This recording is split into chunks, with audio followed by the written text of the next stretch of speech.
하나님 말씀은 마태복음 6장 말씀입니다. 마태복음 6장 9절부터 13절, 한 절씩 13절까지 저와 성도님들이 교독하고 13절은 같이 읽겠습니다. 그러므로 너희는 이렇게 기도하라. 하늘에 계신 우리 아버지여, 이름이 거룩히 여김을 받으시오며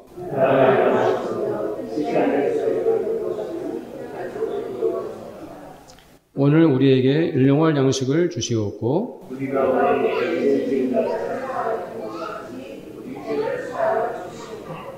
우리를 시험에 들게 하지 마시옵고 다만 악에서 구하시옵소서. 나라와 권세와 영광이 아버지께 영원히 있사옵나이다. 아멘. 4월 마지막 주에 주기도문 1 말씀드렸고 오늘은 주기도문 2 두 번째 말씀입니다. 11절부터 시작되죠. 자, 11절 말씀을 함께 읽어보겠습니다. 오늘 우리에게 일용할 양식을 주시옵고, 여기까지만 봅니다. 과거 개역 한글 번역에서는 오늘 하지 않고 오늘날이라고 했죠. 그래서 왜 오늘날을 오늘로 바꿨을까? 그 오늘날은 요즘 이런 말이잖아요. 그리고 더 넓은 의미로는 이 시대 이런 의미도 같이 포함되어 있어요. 그렇기 때문에 이 오늘날 이렇게 번역하지 않고 이렇게 오늘이라고 한 것입니다. 그래서 오늘이라는 것은 오늘 6월 2일인데 바로 오늘, today, 오늘이란 뜻입니다. 그렇기 때문에 주님께서 가르쳐준 기도, 여기서 오늘 우리에게 일용할 양식을 주시옵고 라고 이렇게 기도를 가르쳐 주셨는데 이 기도의 의미가 무엇일까요? 예수님께서 이 기도를 가르쳐 주셨을 때 그 2000년 전에 예루살렘과 갈릴리는 가난한 사람들이 아주 많았어요. 그래서 배고프고 굶주리는 사람들이 많았는데 하나님을 믿고 예수님을 따르는 사람들에게 예수님이 이 기도를 가르쳐 주신 거예요. 그래서 오늘 하루 먹을 양식을 하나님께 달라고 기도하라 해서 그래서 하나님께서 오늘 하루하루를 배고픔에 시달리지 않도록 여러분들에게 먹을 것을 줄 것이다. 이렇게 예수님께서 그 기도를 가르쳐 주신 것입니다. 그러니까 이 기도는 이제 오늘날 우리가 기도할 때도 마찬가지죠. 하루에 일용할 양식을 달라고 기도하는 것은 우리가 먹고 살아야 할 문제를 하나님께 기도하라는 의미가 또 포함되어 있어요. 그래서 성도님들이 내게 필요한 것이 무엇인지 그것을 하나님께 간구하는 의미가 함께 포함되어 있습니다.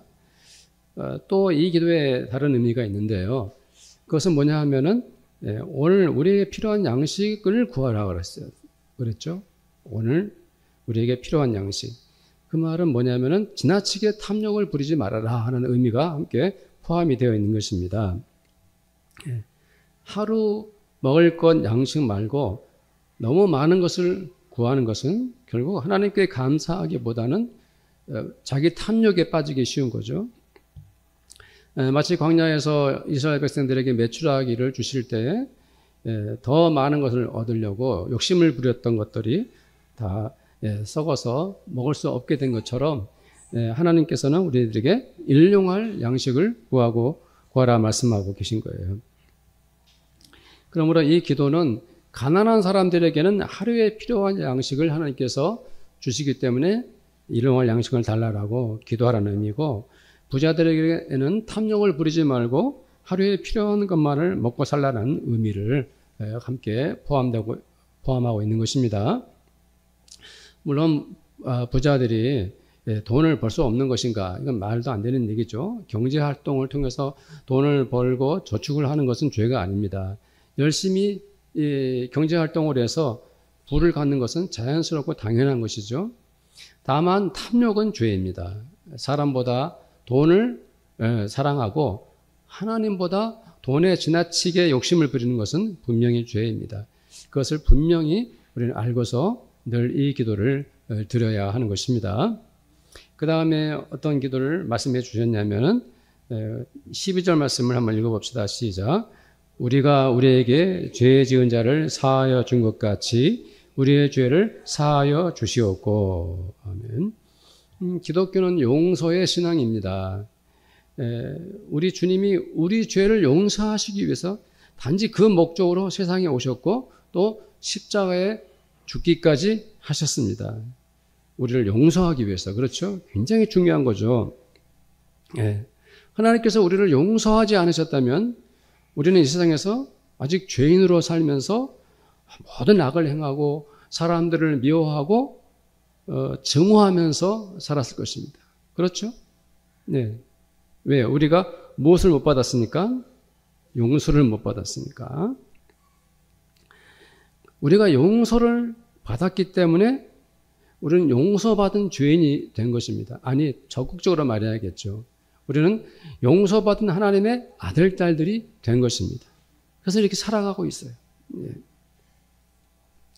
그러나 우리 기독교인들 중에는 하나님께 그렇게 큰 용서를 받았지만 다른 사람들을 끝내 용서하지 않는 사람들도 많습니다. 우리 성도들 중에도 혹시 누군가를 아직도 용서하지 못하고 있지는 않습니까? 용서는 놀라운 기적이 일어납니다.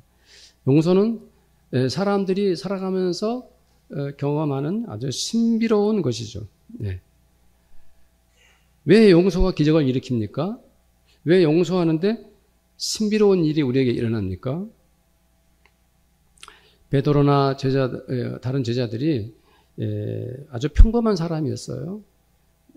그런데 그들이 예수님께 부름을 받고 예수님께서 그들의 죄를 용서해 주시고 예수님의 제자가 된 후로는 그들은 예수 복음을 전하고 하나님 나라에서 일하는 그러한 사람들이 되었죠. 평생토록 자기 백성들의 괴수가 되어서 혼자서 경제적 특혜를 누리던 삭개오는 예수님께 용서받은 후로는 오히려 많은 사람들에게 물질의 복을 나누는 그런 사람이 되었습니다. 사마리아 수가성의 한 여자는 온갖 남자들과 방탕한 삶을 살다가 예수님을 만나 예수님께 용서를 받은 후로 저 사람이 되어서 거꾸로 오히려 예수님을 전하고 사람을 살리는 여인이 되었습니다. 예. 용서의 기적이고 용서의 신비로움인 거예요. 우리들도 마찬가지입니다. 우리가 누군가를 용서하면 사랑의 기적이 일어납니다. 우리가 누군가를 용서하면 화목하고 친구가 되는 신비로운 일이 생기는 것입니다. 사람이 사람을 용서하면 아픔과 상처, 미움 이런 것들이 치유가 됩니다. 내가 누군가를 그러나 용서하지 못하면 내 마음에 고통과 증오가 남아있는 거죠. 용서 못하기 때문에 그 마음이 나를 괴롭히고 나를 힘들게 합니다. 거꾸로 내가 그 사람을 용서하면 내 마음에 평화가 찾아오고 내 삶에도 기쁨과 활력이 회복이 되는 것입니다. 그래서 주님이 우리들에게 용서의 기도를 가르쳐 주신 거예요. 그 많은 기도의 내용이 많은 것 중에서 하필 주님이 용서의 기도를 그 주기도 속에 포함시켜 주신 거예요. 바로 무슨 기도입니까? 우리가 먼저 나에게 죄 지은 사람을 용서하라고 주님이 가르쳐 주신 거예요. 예. 예수님께서 우리들에게 용서를 가르쳐 주실 때 그것을 빚진 것에 비유하셨어요. 마태복음 18장에 보면은 자그마치 한 10억 원의 빚을 진 사람이 먹고 살 것이 없다고 도저히 돈을 갚을 수가 없으니까 용서해달라고 간청을 합니다. 그래서 임금이 그 사람을 불쌍히 여기고 그 빚을 청산해 주었습니다. 이 사람이 얼마나 좋았을까요? 그 지긋지긋한 빚에서 해방되어가지고 앞으로 돈 걱정 안 해도 돼요. 얼마나 기뻤겠습니까? 그래서 들뜬 마음으로 이렇게 즐겁게 걸어가는데 자기 눈앞에 한 300만 원 정도 빚을 진 사람이 보입니다. 그 사람을 보자마자 그는 가혹하게도 그 빚진 사람에게 빚을 갚으라고 막 다그치고 소리를 치고 협박을 합니다. 네. 이 광경을 임금의 신하가 지켜보고 임금에게 가서 말씀을 드리죠. 자기는 빚이 10억 원이었던 것을 탕감받았는데 겨우 300만 원에 더욱 모질게 행동을 한 것입니다. 겨우 300만 원에. 용서를 모르는 탐욕에 가득한 한 인간의 비참한 얼굴을 우리가 보게 되는 것입니다. 우리 기독교인들 중에도 참으로 그런 사람들이 많습니다. 자기는 예수님께 생명을 얻는,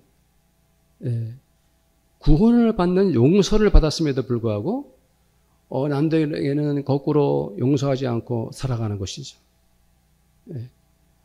좀 심하게 적극적으로 말하면 더욱 인색하게 사람들을 용서하지 않고 살아가는 사람들이 있습니다. 물론 도저히 용서가 안 되는 일도 많이 있습니다. 요즘에 뭐 사회에 문제가 많이 되었던 데이트 폭력으로 여자를 죽인 사람들, 잘 아는 친구에게 사기를 치고 도망간 사람들, 전세 사기범들, 부부간에 외도를 한 사람들, 국민들의 인기를 먹고 사는 연예인들이 음주운전 사고를 내는 것, 이렇게 불법을 행한 사람들은 나라의 법으로 다스리게 되어 있고요. 국민적 징계를 당하게 되어 있습니다. 내가 어떤 사람에게 피해를 받고 내가 그에게 상처를 받았고 내가 그로 인해서 많은 손해를 봤어요. 내가 그런 일을 겪었어요. 도저히 그 사람을 용서할 수 없는 것입니다. 그럴 때 우리는 과연 그 사람을 용서할 수 있는가? 그럼에도 불구하고 주님 우리들에게 그 사람들을 용서하라고 말씀하십니다. 용서는 어떤 기준이 있거나 조건이 따로 있지 않습니다. 우리는 어떤 사람은 용서하고 어떤 사람은 용서할 수 없다 하는 구별을 할 수가 없는 것입니다. 우리는 모든 사람을 용서해야 합니다. 어떤 잘못을 한 사람이라도 용서를 해야 됩니다. 도무지 용서가 안 되는 사람도 용서해야만 합니다. 주님께서 우리들에게 용서의 기도를 가르쳐 주신 이유가 있습니다. 그 이유가 무엇일까요? 성도님들, 그것은 바로 주님께서 나의 죄를 용서하기 위해 그리고 이 세상의 모든 사람들의 잘못을 사하기 위해서 십자가에서 죽음으로 희생하셨기 때문입니다. 주님께서 우리에게 이렇게 말씀하십니다. 내가 그 사람을 용서했으니 너도 그 사람을 용서해야 한다. 그 사람이 그토록 큰 죄를 지어서도 내가 그 사람을 용서하는 이유는 단 한 가지다. 내가 용서하는 사람한테는 내가 차별이 없다. 모든 사람을 나는 용서한다. 주님께서 그렇게 우리에게 말씀하고 계신 거예요. 평생토록 죄를 짓고 사람을 죽이고 사형수가 되는 강도가 예수님 곁에서 십자가에 그러한 죽음을 당하고 있지 않았습니까? 그런데 그 중에 한 강도는 주님께서 용서해 주셨어요. 예. 그것은 무엇을 의미합니까? 나는 모든 사람을 용서한다. 그 사람이 진정 회개하고 뉘우쳐 내게로 돌아온다면 나는 그 사람이 어떤 죄를 저질렀어도 그를 용서한다. 라고 주님께서 말씀하고 계신 거예요. 왜 주님은 그렇게까지 극악무도한 사람을 용서하실까요? 이유가 있을 거 아니에요. 네. 그러나 한 강도는 용서를 받았습니까? 못 받았습니까? 용서받지 못했죠. 그 차이가 무엇입니까? 그것은 바로 주님께서 그 사람을 용서하는 까닭은 그에게 회개하고 용서받을 기회를 주시는 것입니다. 네. 우리가 누군가를 용서하는 것은 주님이 십자가에서 희생하신 것처럼 내가 희생하는 거예요. 예. 내가 그 사람을 용서할 수 없는 상황이고 내 마음은 용납이 안 되지만 내가 그 사람을 용서하는 것은 철저히 내 희생에서 시작되는 거예요. 그러면 그 희생이 가치가 있을까? 의미가 있는가? 네, 그렇게 질문할 수가 있죠. 우리가 그 사람을 용서하는 이유는 그 사람이 용서받고 회개할 기회를 주기 위한 거예요. 네. 내가 그 사람을 끝까지 용서했고 나를 희생하며 용서했지만 그가 끝내 그 용서를 수용하지 않고 또 회개하지 않는다면 그 모든 결과는 그 사람의 몫이죠. 용서는 내가 하는 것이지만 그가 끝내 그 용서의 기회를 자기의 것으로 만들지 않는다면 그 모든 결말은 그 사람 본인이 책임질 수밖에 없는 것입니다. 그러나 만일 우리가 사람을 용서하지 않고 살아간다면 이 세상이 어떻게 될까요?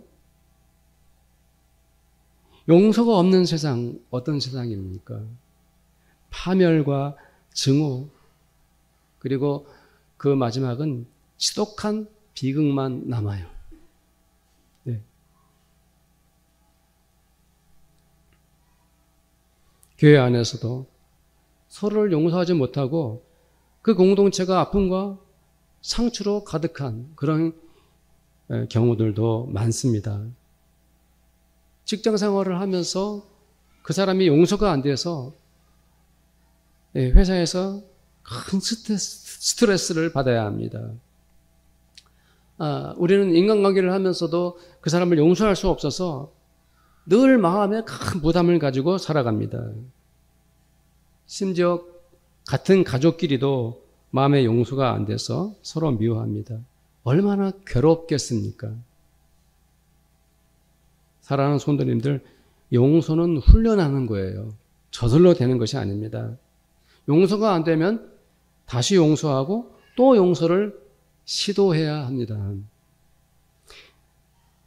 내 마음에 생채기가 나고 분노가 치밀어도 우리는 다시 용서를 해야 하는 것입니다.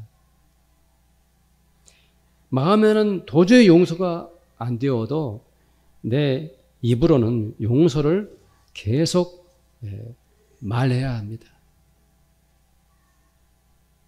용서하려고 최선을 다해야 되는 것이죠. 우리는 베드로처럼 주님께 솔직하게 여쭤봐야 됩니다. 도대체 주님, 저에게 잘못한 사람에게 몇 번이나 용서해야 될까요? 화가 치밀어서 용서가 안 되고 아무래도 용서가 안 되는데 주님 도대체 내가 몇 번이나 용서해야 됩니까? 한 7번 할까요? 주님께서 뭐라고 대답하셨죠? 네, 70번씩 7번이라도 하라고 하셨어요. 근데 우리가 그 말씀을 알면서도 우리는 그렇게 하지 않죠. 네. 우리는 이 주기도문을 고백할 때마다 그 사람을 용서해야 하는 것입니다. 주님, 내가 그 사람을 용서하기 원합니다. 이 기도를 하는 거예요. 주님께서 우리들에게 말씀하셨잖아요. 성전에 오기 전에 먼저 형제와 화목하고 와서 예물을 드리라. 마태복음 5장 23절 24절 말씀 한번 읽어봅시다. 시작. 그러므로 예물을 제단에 드리다가 거기서 내 형제에게 원망 들을 만한 일이 있거든 생각나거든 예물을 제단 앞에 두고 먼저 가서 형제와 화목하고 그 후에 와서 예물을 드리라. 아멘. 네. 사랑하는 성도님들, 우리가 신앙생활하면서 내가 회개할 수 있다는 것이 얼마나 큰 복인지 알고 있습니까? 네. 내가 회개할 수 있다는 것이 너무 큰 은혜예요. 네. 누가 죄를 지었어요. 잘못했어요. 너무 후회스러워요. 마음이 고통스럽고 때로는 화가 막 나요, 나한테. 그럴 때 우리가 할 수 있는 것이 무엇입니까? 하나님께 무릎 꿇고서 내 죄를 고백할 수 있다는 것이죠. 이것이 얼마나 놀라운 은혜입니까? 거꾸로 생각해 보세요. 회개할 수 없어서 내 마음에 죄가 가득 차 있다면 그 인생이 얼마나 괴롭고 비참하겠어요. 다윗은 모든 왕권을 한 손에 쥔 사람이었어요. 그래서 자기 말 한마디면 안 되는 것이 없는 왕이었어요. 그런데 우연히 아름다운 여인을 알게 되었죠. 가만 보니까 그 여자의 남편이 따로 있네요. 자기의 충성스러운 장군 우리아예요. 다윗은 탐욕을 부리고 그의 아내 바세바를 간음했습니다. 그것을 감추기 위해서 자기 여자로 삼기 위해서 우리아를 전쟁에 나가 죽게 만들었습니다. 너무나 큰 죄죠. 만일 다윗이 그 큰 죄를 짓고도 회개하지 않았다면 하나님은 다윗을 사울왕처럼 버렸을 것이고요. 역사에 기록될 가장 악한 인간으로 남게 하셨을 것입니다. 사실 사울왕보다도 다윗이 지은 죄가 더 크죠. 그러나 다윗은 하나님께 회개할 수 있었습니다. 생각해 보세요. 다윗에게 하나님이 안 계셨다면 도대체 누구에게 자기 잘못을 회개할 수 있겠습니까? 다윗은 하나님이 계셨기 때문에 그 하나님께 회개하였고 회개할 기회를 얻은 것입니다. 이것이 용서의 은혜예요. 그렇게 큰 죄를 저질러 놓고 회개해가지고 용서받고 다시 용납이 안 된다. 원래 이게 이래야 원칙인데 하나님은 그렇지 않아요. 회개하면 용서해 주십니다. 우리들도 마찬가지예요. 우리가 하나님이 살아계시기 때문에 회개할 수 있습니다. 우리는 주님이 우리들 곁에 계시기 때문에 우리의 죄를 감추지 않고 회개할 수 있는 것입니다. 우리가 회개할 수 있다는 게 너무 큰 은혜예요. 큰 복이에요. 그러므로 주님께서 이 주기도를 가르쳐 주실 때에 우리에게 뭐 하라고 이 기도를 가르쳐 주신 거예요? 회개하라고. 우리의 죄를 주님 사하여 주옵소서. 하나님 우리의 죄를 용서해 주옵소서. 주님 제가 잘못했습니다. 주님 저의 죄를 주님 앞에서 인정합니다. 저의 죄를 용서해 주옵소서 라고 기도하라고 주님께서 이 기도를 가르쳐 주신 것입니다.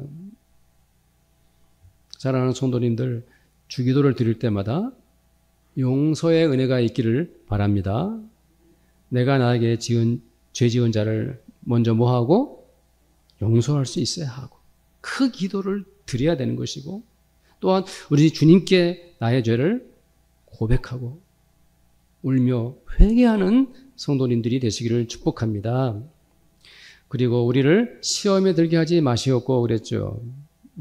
우리를 시험에 들게 하지 마시옵고. 여기서 시험이란 유혹을 말합니다. 테스트가 아니에요. 죄의 유혹입니다. 사람은 누구나 예외 없이 다 죄의 유혹을 받습니다. 죄를 짓고 싶은 충동에 시달리는 것이죠. 거짓말을 하고 싶은 유혹, 물건을 훔치고 싶은 유혹, 불법을 행하고 싶은 유혹, 악한 말을 하고 싶은 유혹, 나보다 못나 보이는 사람 보면은 무시하고 싶은 유혹, 예배를 안 드리고 싶은 유혹, 그 사람을 미워하고 싶은 유혹이 있고, 분노가 막 치밀어 올라서 폭력을 휘두르고 싶은 유혹. 죄의 유혹을 다 말하려면 끝도 없죠. 이 모든 유혹들을 사람이라면 누구나 겪는 시험인 것입니다. 주님께서 그러나 이 모든 유혹은, 이 유혹 자체는 죄가 아니라고 말씀하십니다. 네. 죄의 유혹은 유혹일 뿐이지 그 자체가 죄는 아니에요. 왜냐하면 심지어 주님도 사탄에게 죄를 짓게 하는 유혹을 받았습니다. 네. 그렇다면 무엇이 죄입니까? 바로 유혹을 받은 후에 그 유혹에 발을 담궈버린 것, 그 유혹에 들어가 버린 것, 내가 저것을 훔치고 싶었는데 진짜 훔쳐버렸어요. 그 순간 죄가 되는 것입니다. 내가 거짓말하고 싶은 강한 유혹을 느꼈는데 정말 내가 거짓말을 해버렸어요. 그때부터 나는 죄를 지은 것이 된 것입니다. 우리가 시험에 드는 것은 바로 그 시험에서 빠져나오지 않고 죄를 저질러버린 상태를 의미해요. 그러면 주님께서 왜 이도를 가르쳐 주셨어요?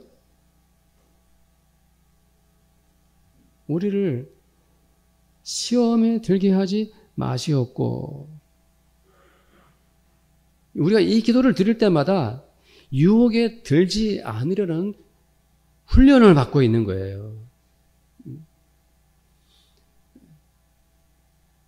제가 옛날에 버스를 탔더니 어떤 분이 묘한 책자를 가지고 계속 읽고 있어요. 근데 거기에 계속 뭔가를 중얼중얼 한글로 써놓은 걸 읽고 있더라고요. 가만 보니까 불교에서 말하는 그 불경에 관한 책들이에요. 여기 도대체 어느 나라 말인지 모를 이상한 한국어로 썼지만은 그 발음은 알아들을 수 없는 말이에요. 입버릇처럼 주기도를 이렇게 외우는 것 아닙니다. 주기도를 그냥 처음부터까지 줄줄이 외웠다고 해서 그것이 기도가 아니에요. 주기도문은 우리의 삶의 현장에서 실제로 유혹을 받을 때 그 시험을 벗어나는, 시험을 이겨내는 힘이 되고 원동력이 되어야 되는 것입니다. 내가 이 기도를 드려서 고백하였더니 주님께서 나를 그 유혹에서 건져내 주셨다. 또 내 스스로도 이 기도를 드림으로 인해서 내가 이 유혹에서 벗어났다 하는 기쁨을 경험하는 것이죠. 그래서 주님께서 바로 그런 뜻으로 우리들에게 시험에 들게 하지 마시옵고 라고 기도하도록 가르쳐 주신 거예요.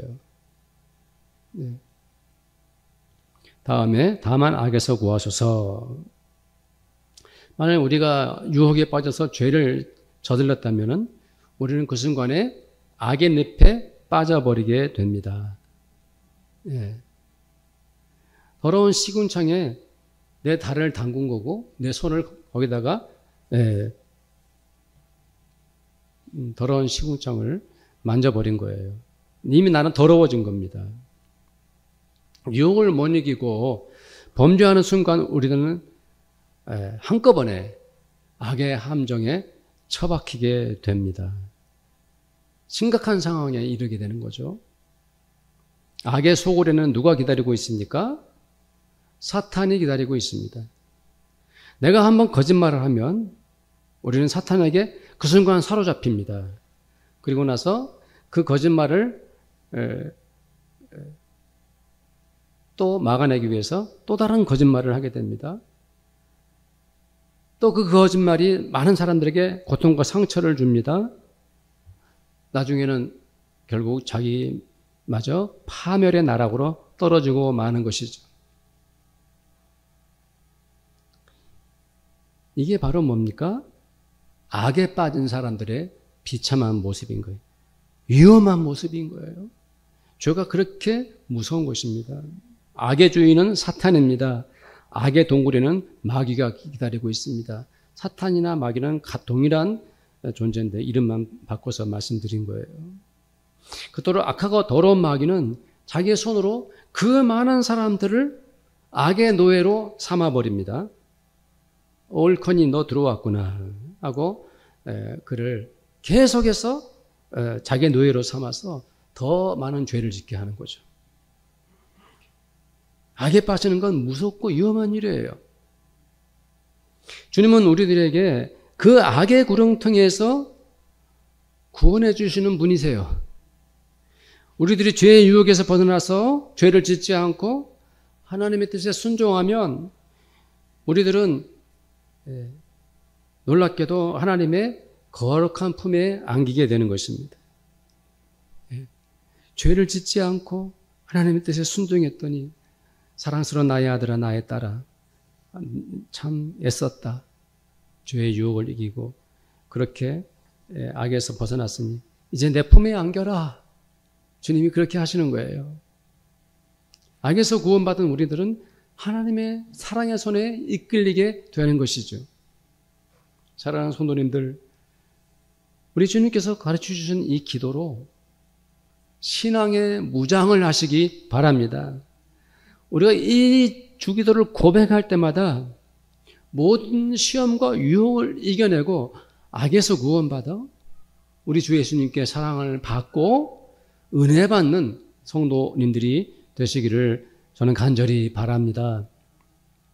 마지막 기도는 나라와 권세와 영광이 아버지께 영원히 있사옵나이다. 나라는 무슨 나라입니까? 하나님의 나라. 하나님의 나라가 영원히 있다는 걸 선포하고 있어요.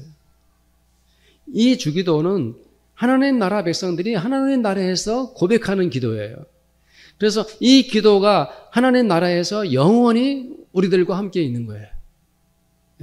그런데 그 권세가 아버지께 또 영원히 있어요. 이 주기도의 권세는 어느 분의 권세입니까?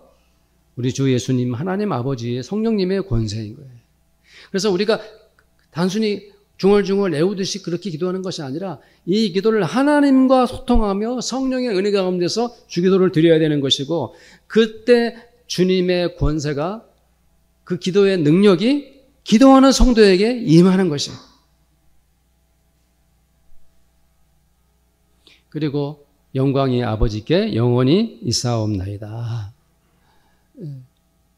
영광은 하나님께 있어요. 네. 네. 이 기도의 모든 처음 시작부터 끝까지의 결말에 이르기까지 모든 것을 가르쳐 주시는 분이 누구십니까? 예수님이세요. 예수님이 가르쳐 주셨고 이렇게 기도하라고 가르쳐 주셨어요. 그런데 이 기도를 드릴 때마다 우리 주님 영광을 받으시옵소서. 주님께서 내게 이런 기도를 가르쳐 주시니 너무너무 감사합니다 라고 기도해야 되는 것입니다. 주기도를 우리 처음부터 끝까지 평상시 잘하고 계시니까 근데 이 성경 말씀을 보고 읽으면 때로는 틀릴 수도 있는데 그냥 기도하면 하나도 안 틀리죠. 한 가지 이제 조심할 것은 뭐냐면 저도 가끔 틀리는데 12절에 우리 죄를 사하여 주시었고 그랬는데 의자를 안 붙이는 게 좋겠습니다. 문자적으로 우리 죄를 똑같이 이렇게 하면 좋을 것 같고요. 자, 하늘에 계신부터 해서 마지막 아멘까지 한번 다 같이 고백합시다. 시작. 하늘에 계신 우리 아버지여 이름이 거룩히 여김을 받으시오며 나라가 임하시오며 뜻이 하늘에서 이루어진 것 같이 땅에서도 이루어지이다. 오늘 우리에게 일용할 양식을 주시옵고 우리가 우리에게 죄 지은 자를 사하여 준 것 같이 우리 죄를 사하여 주시옵고 우리를 시험에 들게 하지 마시옵고 다만 악에서 구하시옵소서. 나라와 권세와 영광이 아버지께 영원히 있사옵나이다. 아멘. 지금은 우리 주님 예수 그리스도의 은혜와 하나님 아버지의 사랑하심과 성령님의 교제하심이 우리 주님께서 가르쳐 주신 그 기도를 드리면서 날마다 주님과 동행하며 살기를 원하는 이 자리에 함께한 우리 모든 성도들과 우리 성도들의 가정마다 또 그들이 기도하며 열심히 일하는 일터와 우리 교회 위에 지금부터 영원토록 함께 있을지어다. 아멘.